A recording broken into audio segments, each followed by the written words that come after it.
So Fort McMurray is on fire, and as per usual, I am late to the conversation. I do want to thank you guys for checking out my content and sticking with me. I know it's been a little while since I've uploaded.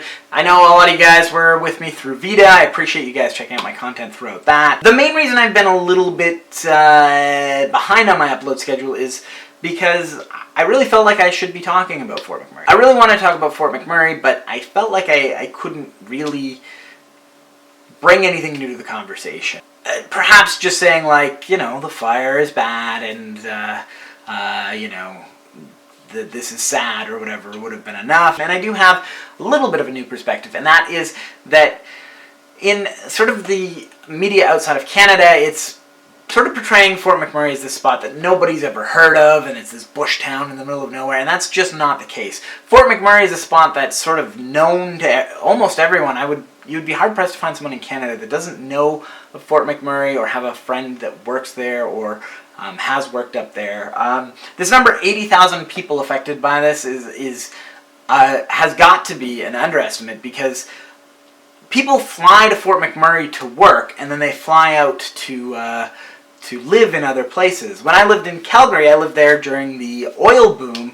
I went there obviously for wrestling, but everybody from all over the world was moving to Calgary to take part in this oil boom.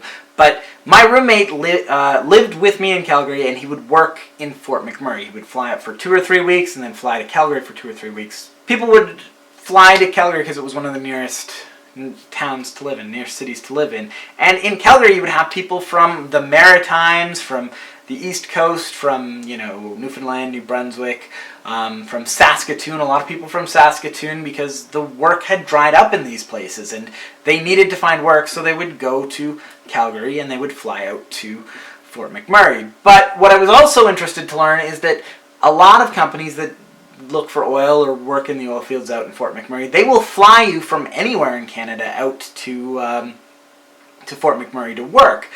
And I've even heard rumors that they'll even fly you in from, like, Mexico or wherever, from all over the world if they want you. So what I'm trying to say, though, is that this 80,000 people displaced, it's more than 80,000 people affected. It's people from all over Canada, because that's where a lot of people go to work. They don't go there to live. A lot of people just, it's a work town.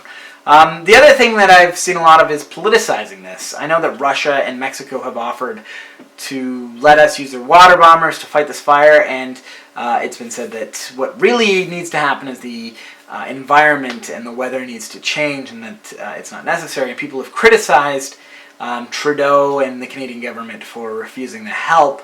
I think that perhaps we should leave it in their hands. If they say that the weather needs to change, I think they're in a better position than I am. I'm not a firefighter, and most people sort of are just, I don't know, trying to politicize this. And the other one that, on the other end, is that global warming is to blame for this. And I have a hard time wrapping my head around this, because right around this time in Alberta, there should be sort of snow melting and whatever, and the environment that is being produced right now, to me, it seems like whether it would happen a month earlier or a month later, that would be global warming, but it wouldn't really change how dry the environment is, because it's just snow melting, whether it's a month or two earlier or a month or two late. Had it been something like in the middle of July and we had a really dry summer, I can understand blaming that on global warming, but blaming an early or late spring or whatever just seems like politicizing to me. So I wish that people would stop doing that.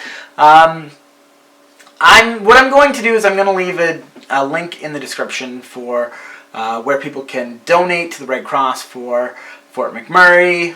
Hopefully this fire gets under control, and thankfully, you know, no one has been directly killed by this fire. I know that there's been two people died indirectly, and that's terrible.